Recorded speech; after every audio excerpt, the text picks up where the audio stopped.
Now it's time for PoliNonsense.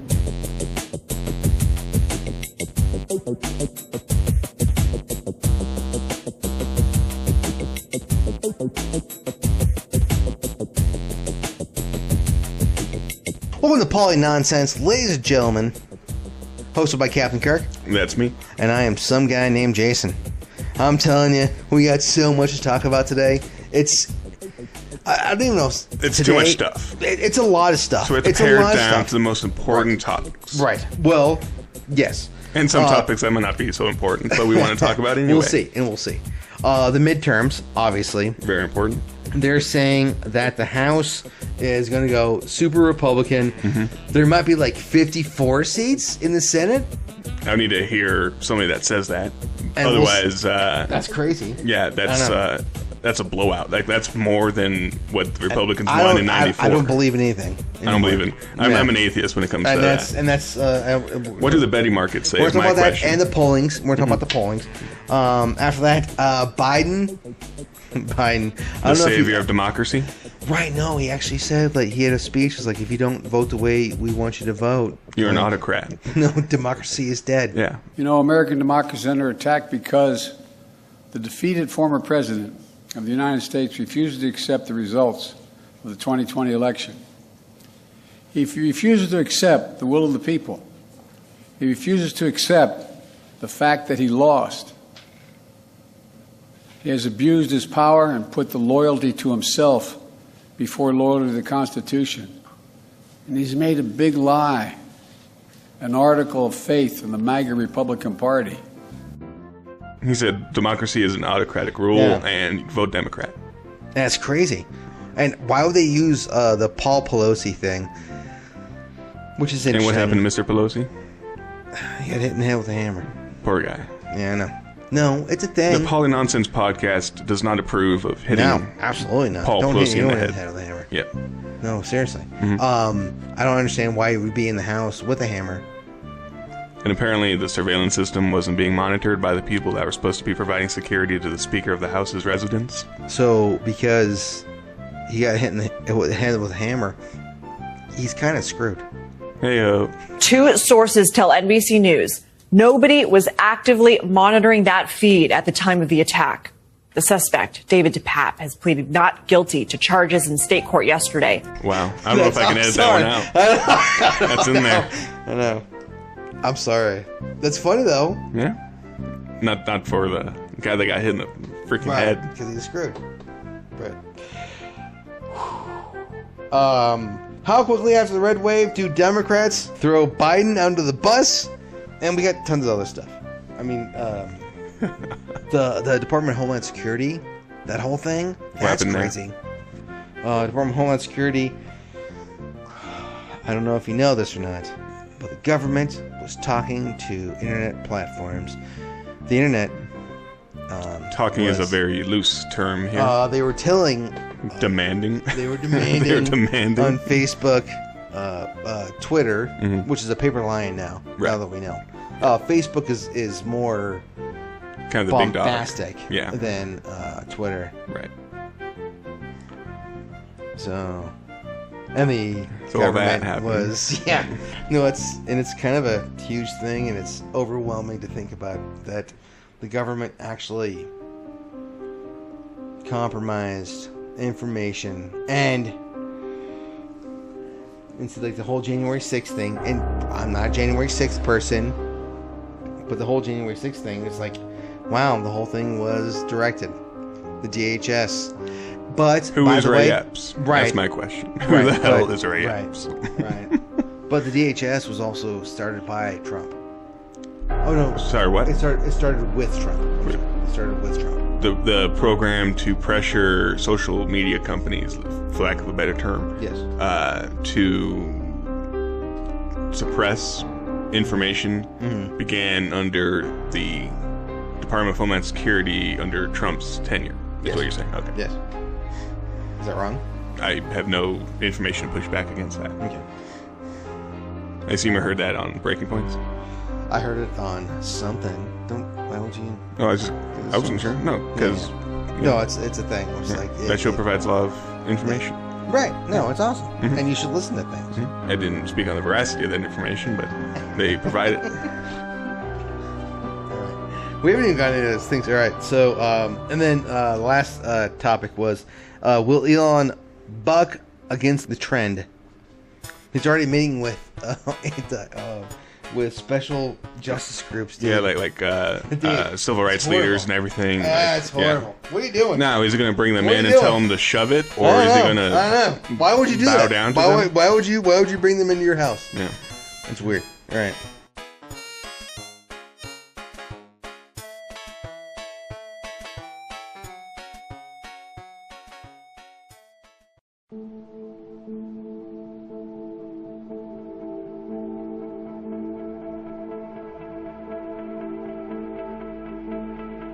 So there's going to be a huge red wave, right? So they're going to get how many seats in the House? This is what they're saying right now? Well, let's set the stage. They're down right now. The Democrats. The Democrats have a 5-seat majority. Okay. So that's what the Republicans are facing. And full disclosure, I'm a registered Republican, so if I say we, take that with a grain of salt. And I am not. I am not a Republican. You are an independent. I am. I will shout that I'm independent. Go ahead. The Democrats have that 5-seat majority, right, in the House, and through dint of having the executive branch, they also control the Senate. And in a power sharing agreement. If you are a congressperson, it's per capita per state. Correct. In the House. Right. And then in the Senate, you are representing states' interests. There are about 435 seats. 435 seats in the House. Correct. And they're every 2 years they have to go through an election. That's correct. That's crazy, right? And Nancy Pelosi is the Speaker of the House, right? And the Republican majority leader is in the House. Republican is Kevin McCarthy. Kevin McCarthy. Okay. And so if Kevin McCarthy, and so if the Republicans win, he might become Speaker. Speaker of the House. So he'll be third in line. Yep. Which is crazy. So you have president, vice president, and there's a little hitch in the American Constitution where they skip over the senators, and they go right to the Speaker of the House. Right to the people. All right. That's crazy. That's a crazy thought. Like Nancy Pelosi, that's a crazy. Like she's third in line. God help us all. God, well, no, God help us all with Kamala. Come on. She is the dead man switch for dead Biden. Switch? Yeah, where nobody wants to impeach Biden unless they also impeach Kamala as well. Right. That's what. Yeah. So go ahead and impeach Biden. Well, you'll get Biden's address. Biden's address. Telling us to save democracy by voting Democrat. Listen, hey, Kirk. You agree with him? Look at me. No, look at me. You agree with him? No. Don't vote the way I want you to. Look at me. I don't think you are. I don't think you are. The way you should vote. I want to let you know, democracy is dead. Oh no. Look at me. I'm literally terrified right now. Right. Vote my way. Or is dead.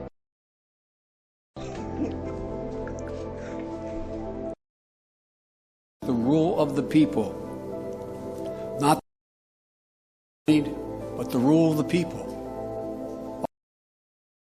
Is the opposite of the lives of billions. It means the rule. What we're doing now have been shaped one aspiration.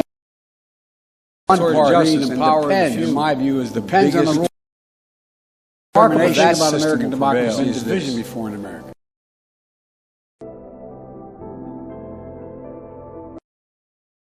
So if there is a red wave, the tsunami is coming in, right? We have the House.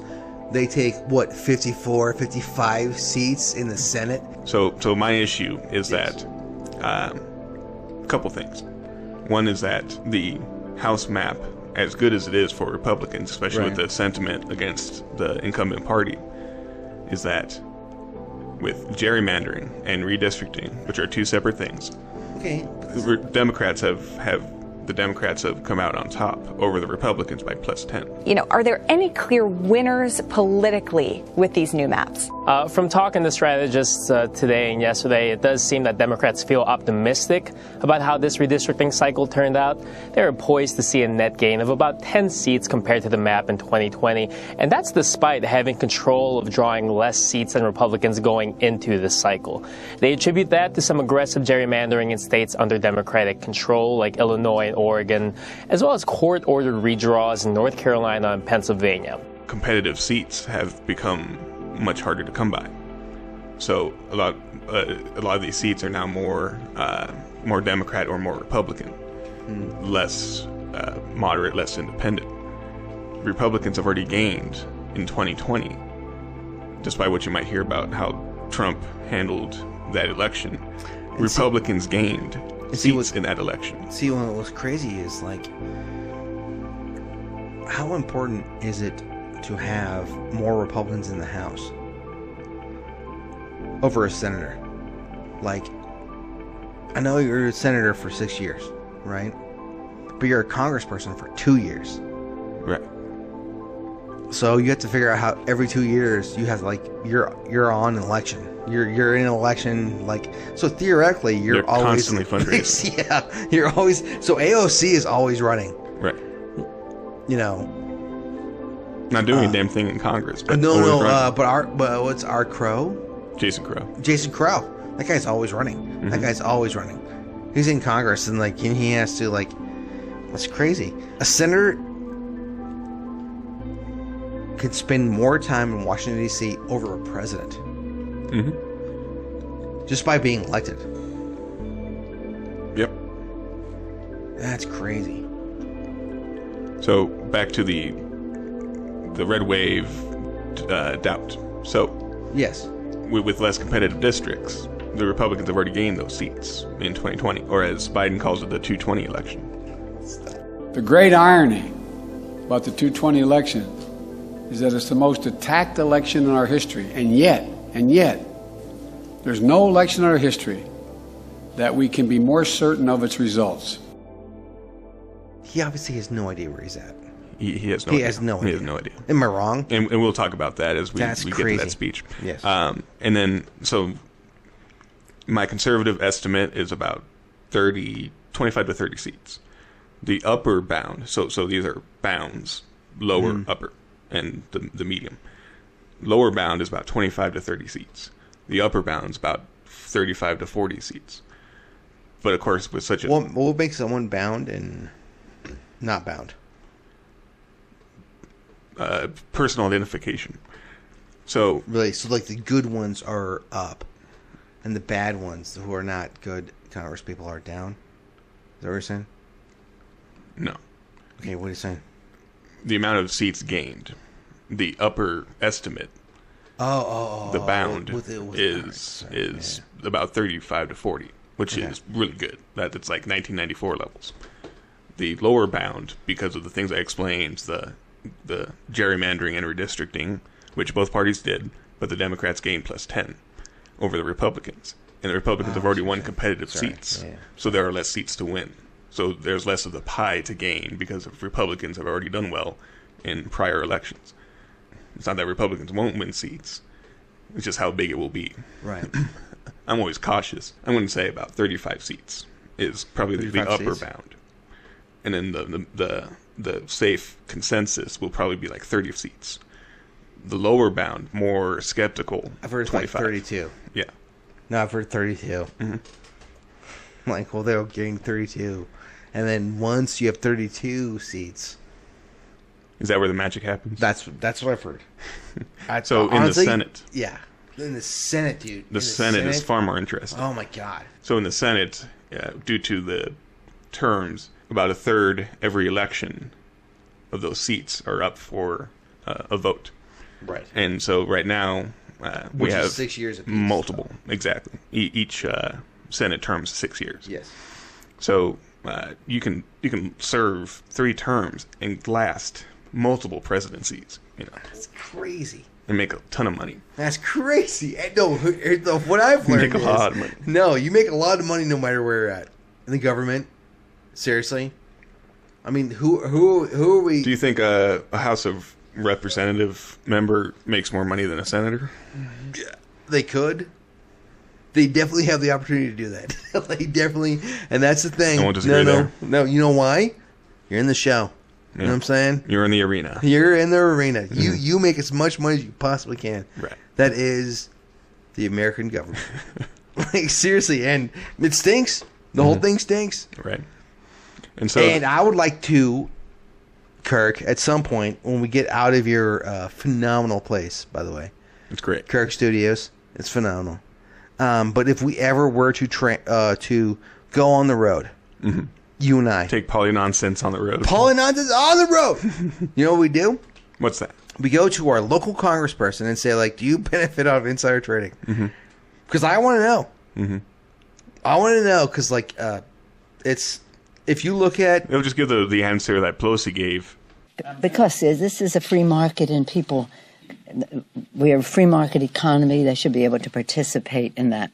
But look me in the face. Where she said that she's partaking in the free market, which is a right. Boo. Okay. Boo. It's a right. Boo. I don't like that at all, and that is something that really upsets me. Honestly, Kirk, it upsets me. Like, how are you making so much money representing me? You're a people person. You're a person for the people. And there's people, and you're a person. And there's people and persons, right? And yet you've made $1 million since you've been here. How? And you have to look at it like. And you're a freshman congressperson. Yeah. And we'll see. Oh, poor naive Jason.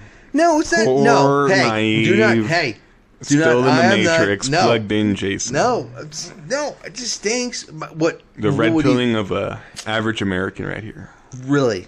Yeah. So what would you say to this? As your eyes are peeled open to the corruption So what would you of say? DC. What would you say to this? What would you say to this? Like, so, all right. So. Okay, no. You want me?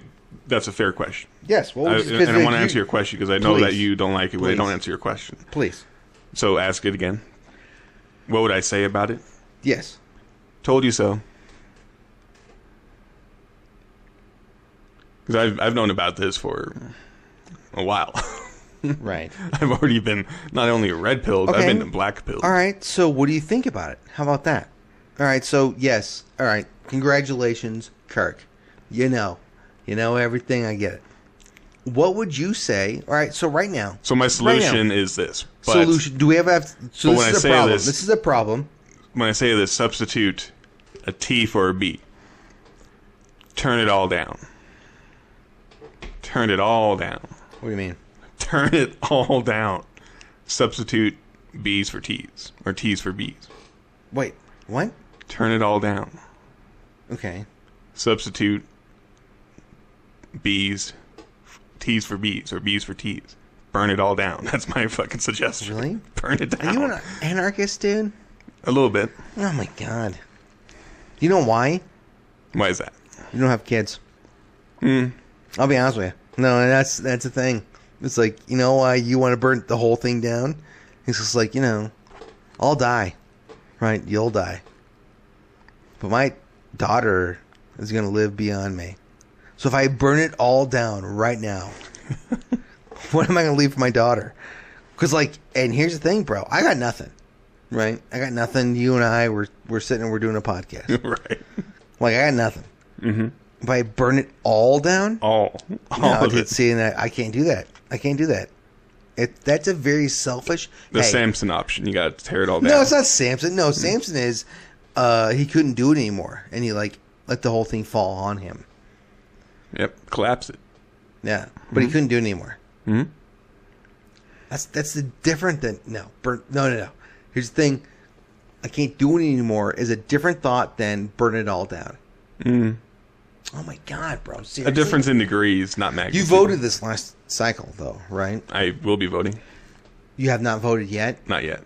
Oh my God! I'm not doing that mail-in ballot crap, so I'm going in. You're going in personally? That's correct. I respect that. Mm-hmm. I was about to. I didn't mail it in. I dropped it off. Oh. But I looked everyone in the eye when I dropped it off. Because I wanted to make sure. Mm-hmm. No, seriously, I wanted to make sure. Sized up the people. Yeah, absolutely. And it was South suburban Denver. Mm-hmm. So they honestly thought it was odd that I would eyeball them all. I eyeballed them. I eyeballed them. And they don't care. Put the fear of God in Yeah. But they do and they care. were all white. Oh, okay. I don't know. Important clarification. They're all white. I'm just saying. In these days. Yeah. Very easy for me to vote. You don't want to get Very charged easy with for me voter to vote. intimidation. Very easy for me to vote. Very easy for me to vote. It's weird. You see that Biden was asked for his voter ID? Oh, really? And he's been calling that Was he racist. really? Yeah, dude. No, He went into Delaware to vote with his granddaughter, the one he kissed on the lips, and they were asked for their IDs. Sorry to do this, they said, but we need to ask for your ID, and he enthusiastically took it out, even though he's been calling voter ID Jim Crow on steroids. Right. Well, something's got to be on steroids. Might as well be Jim Crow. Right? Is that Jason's brother? Jason Crow? Mm-hmm. No, dude. What? Jim Crow? Oh, I don't. John. No. I think it was John Crow. Oh, I thought it was James. Johesive. Johesive Crow. he had Tennessee very large Crow? cheeks.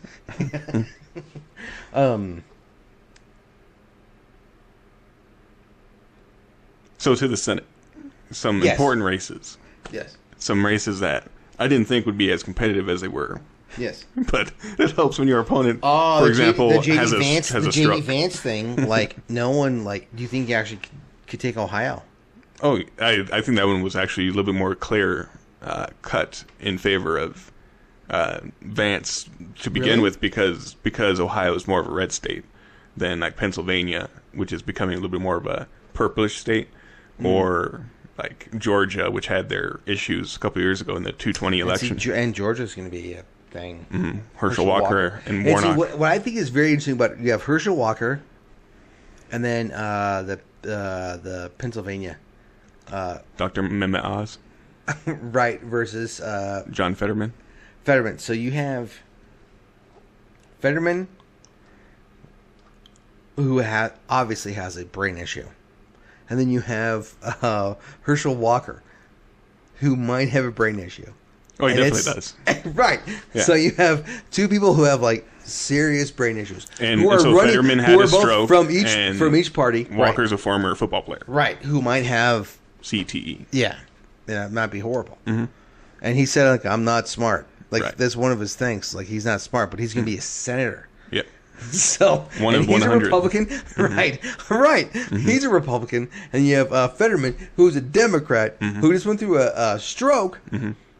And so you're like, and so that's crazy. Like, so you have, so who's been more honest about their issues? And I'm just throwing this out there because there's complaints that Fetterman won't allow his doctors to talk to the media. I honestly think it's about Fetterman. It's about who he is right now. Mm-hmm. Herschel Walker's an idiot, but it's about what he was. He's a known commodity, would you say? Right. Well, no, but here I'm saying, like, but it's like compared to Fetterman, where he was just because he's a lieutenant governor right now, and he used to be Braddock mayor, but Braddock isn't that big of a suburb of Pittsburgh. Who was the last Colorado lieutenant governor?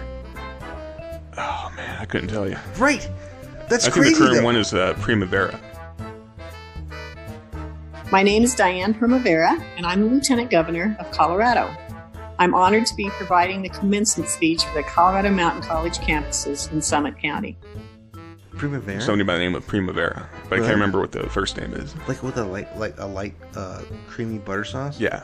Don't worry, that confused me too. I was like, what? This sounds delicious. Yeah. Shrimp Primavera? Take it every day. Take it every day. So, but with the Senate, we'll see. Because, like, they have Nevada. Adam Laxalt and Catherine Mastos Cortez. Right. Hello, I'm Senator Catherine Cortez Masto from Nevada. This year, more Americans than ever before are going to vote from rooms just like this. Colorado. Joe O'Dea, Michael Bennett. Pennsylvania. Fetterman Oz. New Hampshire. Dulwich and Hassan. That's awesome. Donald Trump not involved, but a candidate who very much aligns himself with Donald Trump winning this. Don Bolduc winning this primary. The dynamic was interesting. Florida. Val Demings and Marco Rubio, as well as a gubernatorial thing. Come on. DeSantis is going to crush Charlie Crist. It's going to be awesome. And that's another thing, too, about Georgia. Like Brian Kemp and the re-election of Stacey Abrams. Yeah, she's going to lose horribly. Did you see what she said about the 127 sheriffs that endorsed Brian Kemp? Yeah, I know. He was like, they're like, whatever. All they want to do is hunt down black people in Georgia. Like, oh my God, if you don't lose by 100 points. So stupid. Why would you say that? As I pointed out before, I'm not a member of the Good Old Boys Club. So no, I don't have 107 sheriffs who want to be able to take black people off the streets. Well, and she has no idea. Yeah. Like, she has no idea. She's out of it. Yeah. So I think Brian Kemp, who's the governor, he's running. He's actually the governor, not Stacey Abrams, the shadow governor. Right. I think his victory. Shadow governor, by the way. Name him in high school. Jinx, you owe me a Coke. Shut up. That's funny though. I think Brian Kemp's victory will drag Walker over the finish line against Warnock. You think so? So any deficiencies that Walker has will be overcome by the wave that hits Georgia. I think so. Yeah. So they're just going to hit Republican all the way down the ticket. I think so. Really? Because they're that pissed. Yep. Yeah. I like GOP War Room on YouTube because they have local station reports of what voters think. And, there are some that are like, oh, Biden's okay. But then there are some that's like, we're pissed. We can't afford eggs. Can't afford formula, blah, blah, blah. Well, Jackson, and people are Mississippi? pissed. You know about Jackson, Mississippi? Mm-mm. They can't even drink the water. Or are they having their own little Flint, Michigan situation? Dude. That's the capital of Mississippi. Well, the question of how did this happen is one that certainly depends on who you ask. To analyze the Jackson water crisis is to look at kind of a complex web of political and legal disputes that kind of span city, state, and federal government. Some place the blame at the feet of the state and federal government for not investing in Jackson's water infrastructure to the degree that local officials have asked for. Others have said that really the crisis can be traced back to mismanagement at the city level, issues with the billing system, and just kind of general day-to-day mismanagement. So, and some believe it's kind of a combination of multiple factors. So it really is, it's certainly one that is unique to Jackson in one sense based on the scale of the issue. But of course, we've seen water system breakdowns in Flint and other cities. And I think that locals are really hoping that the national attention that this particular crisis has garnered will really catalyze action from multiple levels of government to finally fix this water system. And I don't care what you think, like, no one's hearing about this. Like in Jackson, Mississippi, the capital of Mississippi, they can't drink their own water. That's crazy. Interesting. Yeah. Very interesting. They are having their own Flint. But what it is, it's a fight between the governor and the, like, whatever. Probably Republican. Yeah. But, like, they can't drink their own water in Jackson, Mississippi. So, all right. So where's the outrage over that? Right. Do you think there's a threat to democracy right now? I do. Really? Yeah. And I'm not even joking. Like, I really, All right. I really do. All right, tell me. Threat to democracy, threat to the republic, however you want to put it. I do believe so. How so? It is the Marxist media industrial complex, the coalition of resentful ne'er-do-wells who wish to drag Western civilization down through any pathway possible. The current one right now is critical race theory and woke politics. Outside of that, I think we're fine. I think we have things in order. Other than that, things are going all right. Other than the global conspiracy to turn us into a Rhodesia or a South Africa. Things are going all right. Yeah. Why don't you bring it up? Yeah. It's not a threat to democracy. Here's the thing, though. You have to vote, right? I feel like, all right, outside of your very direct purpose of everything, I do feel the importance of voting. I know there is a deep state. I know there is.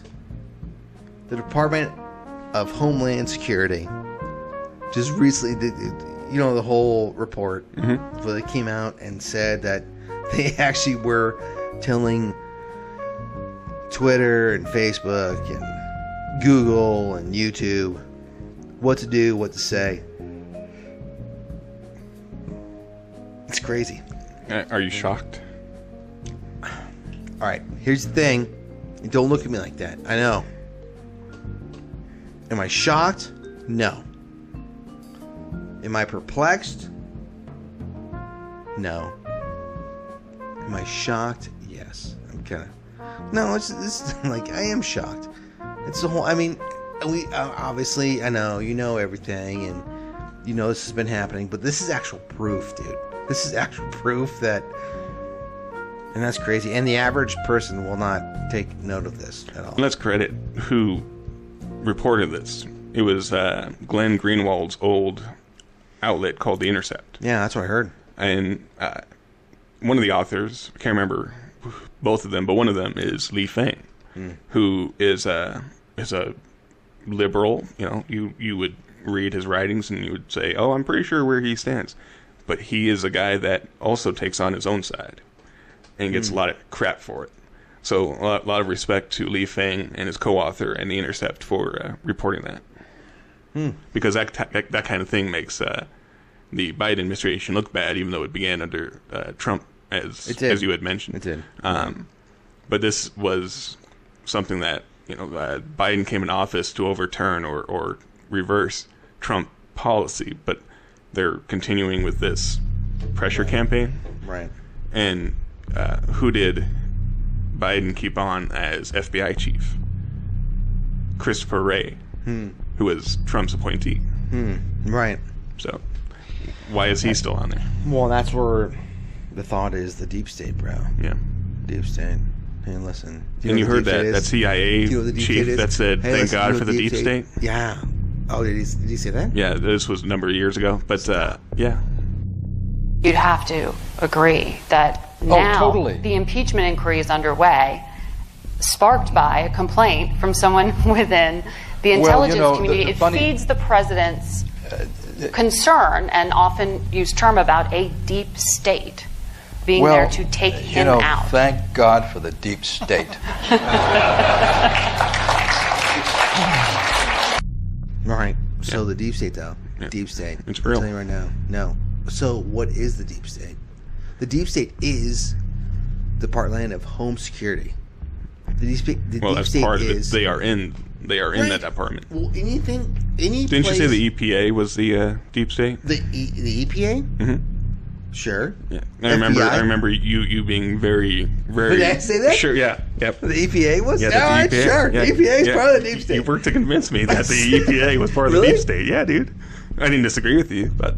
I just thought it was interesting. Well, no, now it's the Department of Homeland Security. Environmental protection. Yeah, absolutely. Well, these are people. You know what's the deep state? For me, my definition of deep state is that people who work in the government, anyone who works in the government, they're not elected, and all they have to do is keep their job after the next person's elected. That's the deep state. They're bureaucrats. They're trying to keep their jobs, and they don't care. Like, they're not Republican, they're not Democrat. They will do whatever they are told, and that is the deep state. And what stinks about the deep state is anyone can control the deep state, by the way, bro.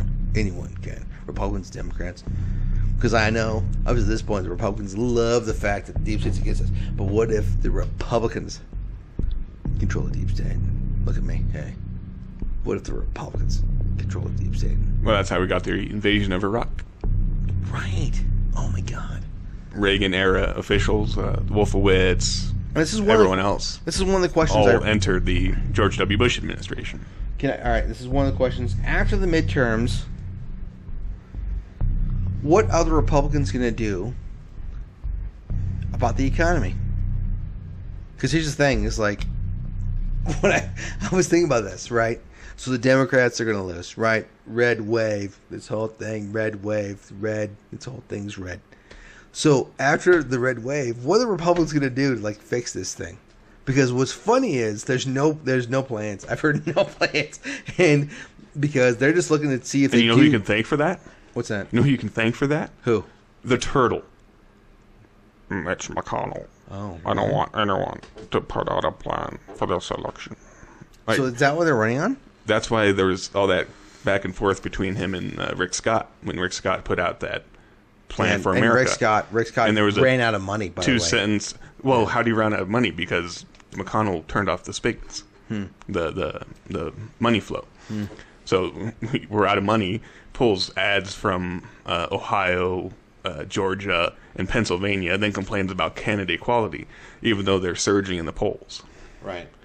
Anyway, with Rick Scott's plan, it wasn't like the most MAGA, populist, national conservative plan, but there was 2 lines in it that talked about, hey, maybe those who are making less than a certain income threshold should pay more in taxes.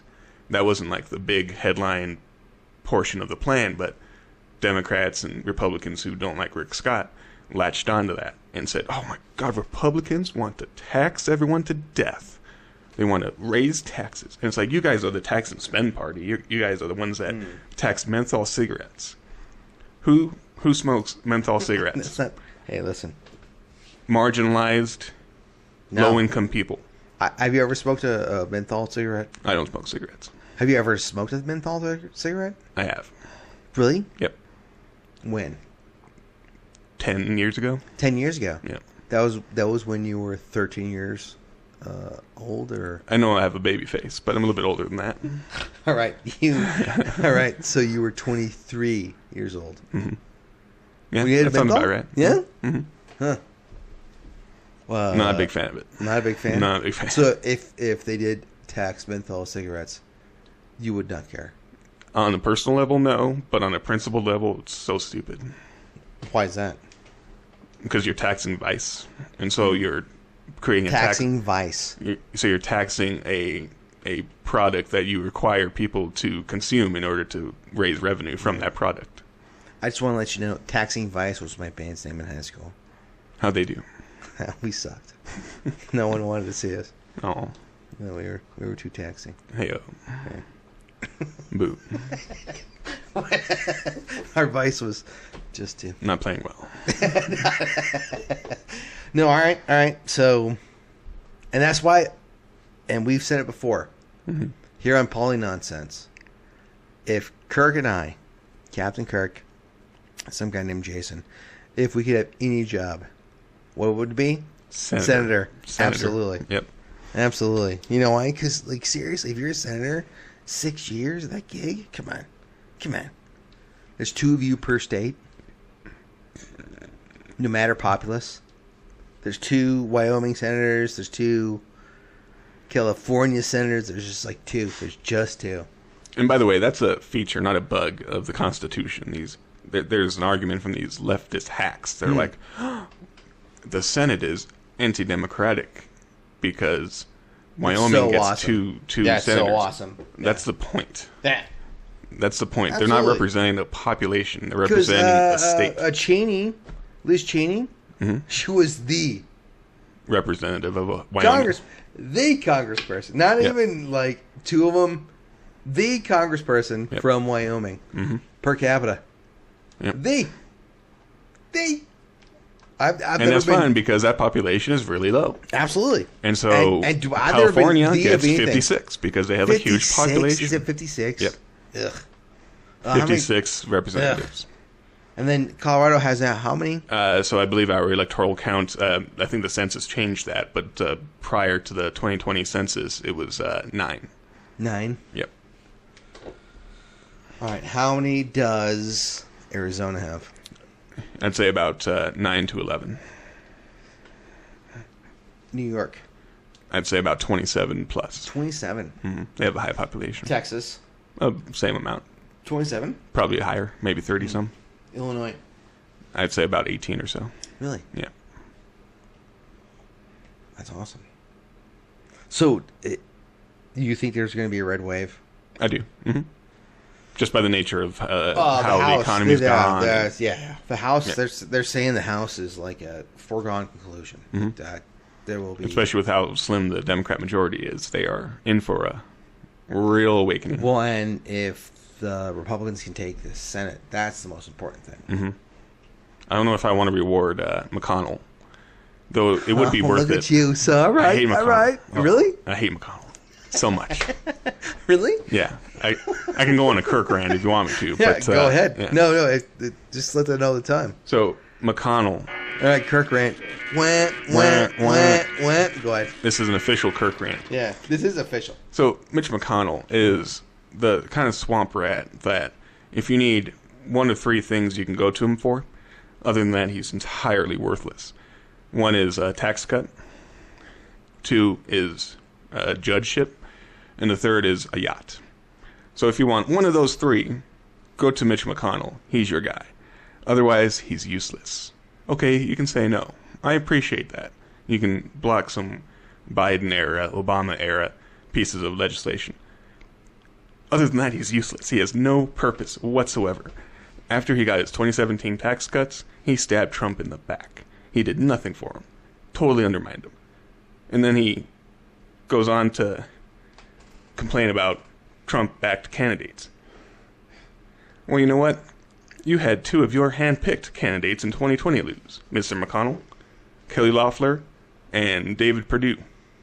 Those were your candidates, and they lost that special election. You can blame Trump all you want, but they were your guys. And that's why I hate Mitch McConnell. He's a hack. Kirk rant over. Yeah? That's a good one, though. That was about 2 minutes. Yeah, that's good. No, that's good. Yeah. That's good. So, yeah. You should always do Kirk rants. Always. A crowd favorite. Yeah. And that's what the Republicans are going to do. After they, so outside of, they take the House, right? Mm-hmm. Theoretically, they could take the Senate. Mm-hmm. Theoretically. If they do. What are Republicans going to do outside of inquiries? Outside of running Joe Biden up the flagpole. Outside of that. Outside of Hunter Biden. Outside of Fauci. Outside of all that. What are the Republicans going to do to fix like what we're doing right now? Because here's the thing. This is not good. The American public is suffering. And what sucks is no one's saying like, the Republicans are just like, yeah, we're not those guys. Like, that's basically what it is. Yeah, we're not those guys. We're not those guys. Like, yeah, the crime sucks, and we're not those guys. Mm-hmm. But what plan do they have? No one said any plan of anything. No. Like, and that's what's that. And I get what's going on here, and I understand it.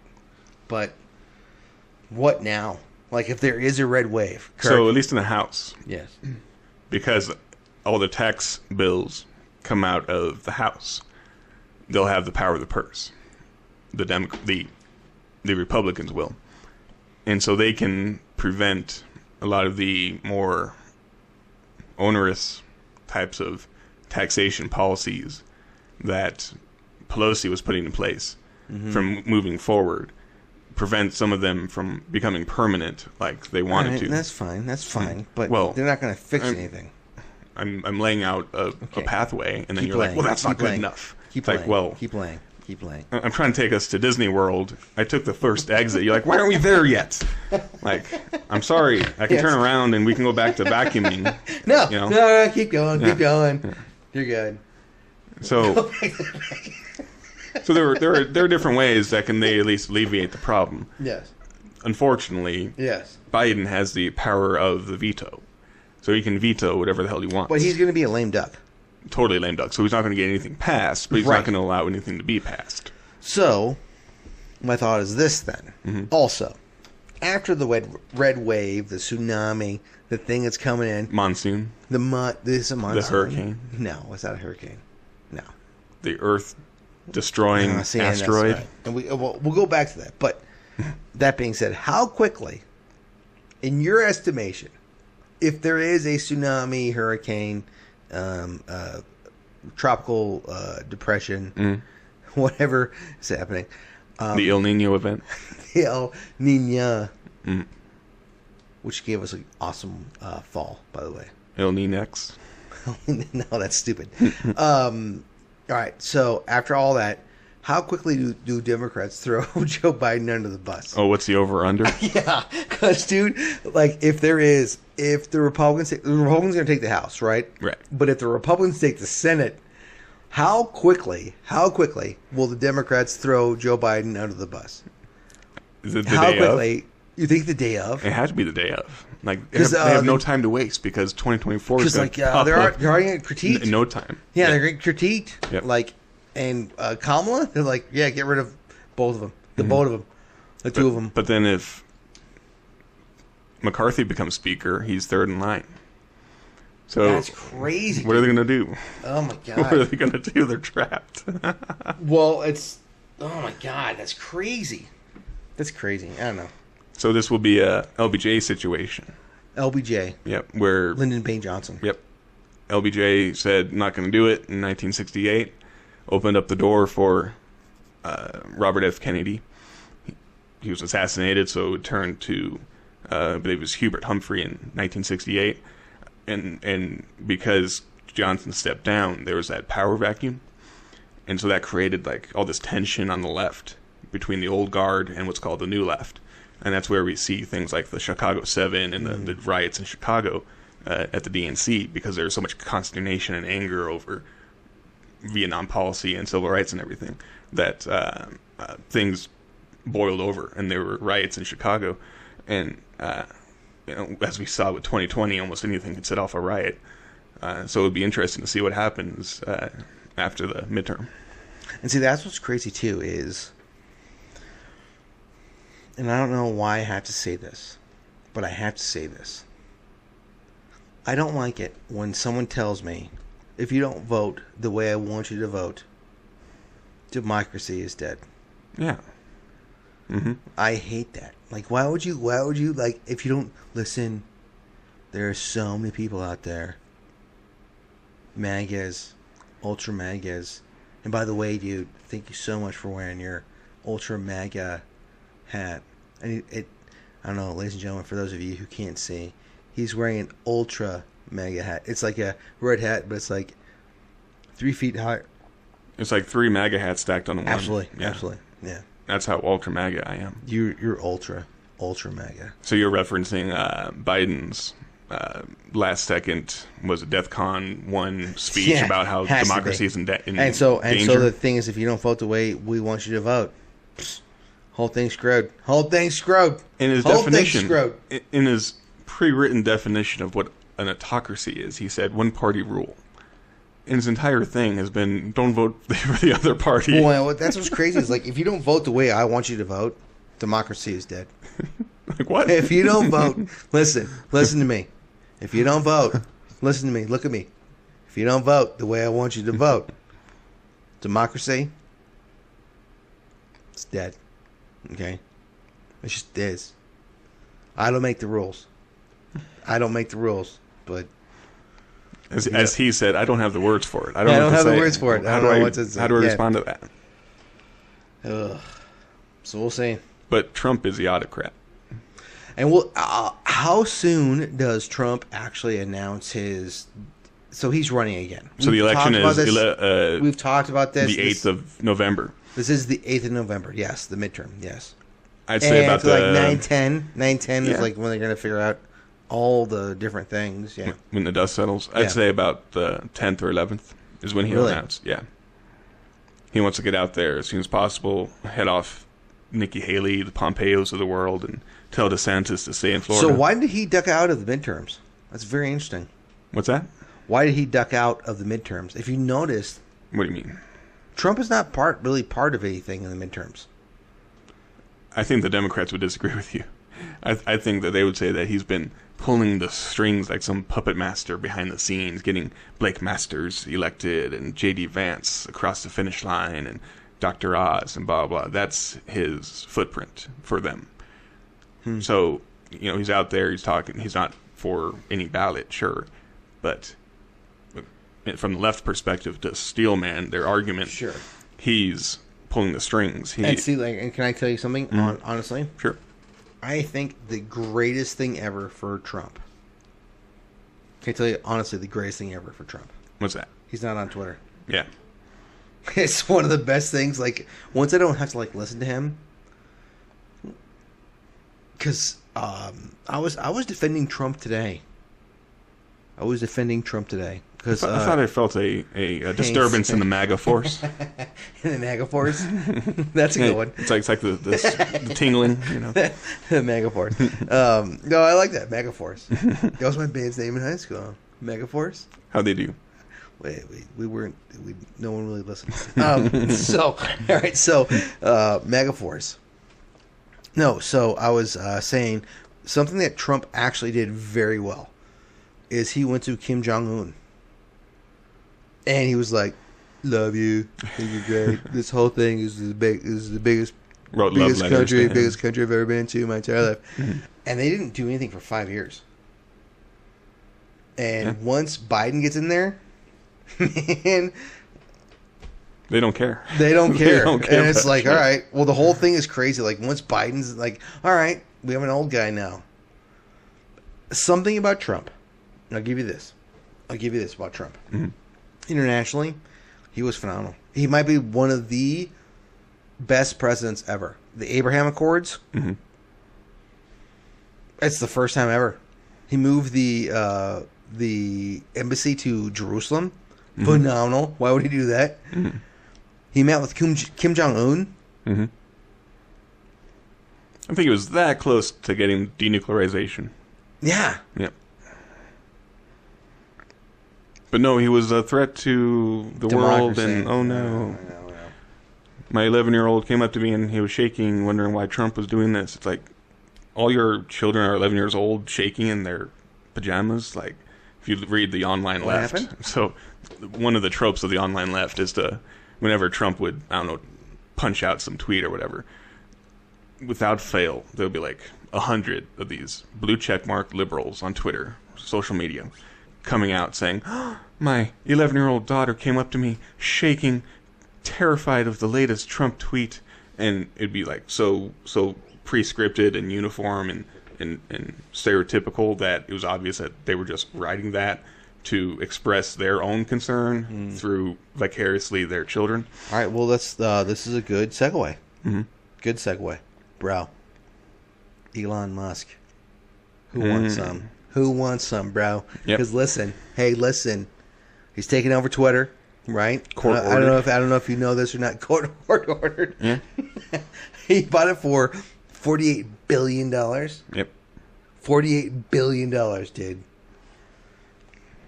And liquidated how many stocks in Tesla? I don't know. This is crazy. But $48 billion for a business that it's a failing business. It's a failing business. Twitter does not make any sense. So, but he's also met with social justice groups. And you can play the clip now of how many groups he's met with. So, the minute you meet with these groups, you're giving up the ghost. Because they will censor you every time they can. These groups he's meeting with? Yes. But they're not the ones that control Twitter. No. And he fired, from what I've read, he's fired a lot of these employees that were responsible for the censorship in the first place. Like Vijay Getty, who, if you ever watched that Joe Rogan experience with Tim Pool, Vijay, and Jack Dorsey, the founder of Twitter, she was a terrible person, and I'm happy that she's gone, and she deserves all the sadness that she feels. So, I don't think meeting with these groups are inherently a bad thing.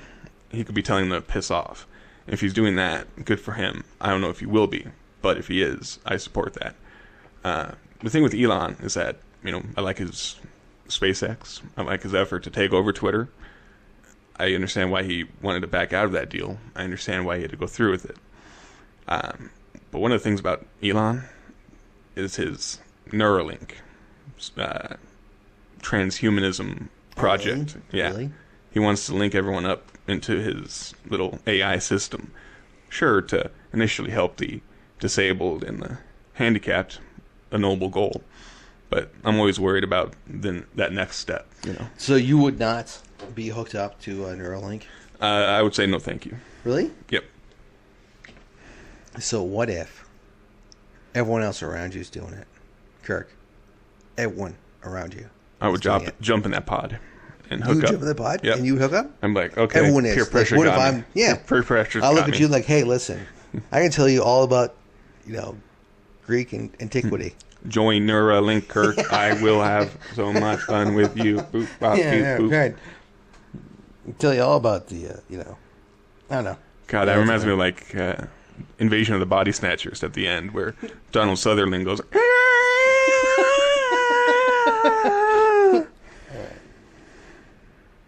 But it's crazy, though. It's crazy because of the... I don't know. We'll see. We'll see if Elon Musk actually does anything. Because with the government, and we know this now, that the government's actually controlling Twitter, Facebook, and... like, we know this now. Whoops. Yeah. And that's crazy. So it's kind of we'll like see. Operation Mockingbird come to the tech side, where in the 1950s, 60s, and 70s, the CIA ran a domestic media manipulation program. And it takes the richest man in the world. The richest man in the world to buy this. Yep. This is a crazy time we're living in. We're the craziest time. Honestly. Mm-hmm. It really is. Well, thank God you're listening to PoliNonsense. Thank you so much, ladies and gentlemen, for listening to PoliNonsense. We have a website, PoliNonsense.com, right? Thank you so much for listening. Hosted by Captain Kirk. That's me. And I'm some guy named Jason. Thank you so much for listening. We'll catch you next time.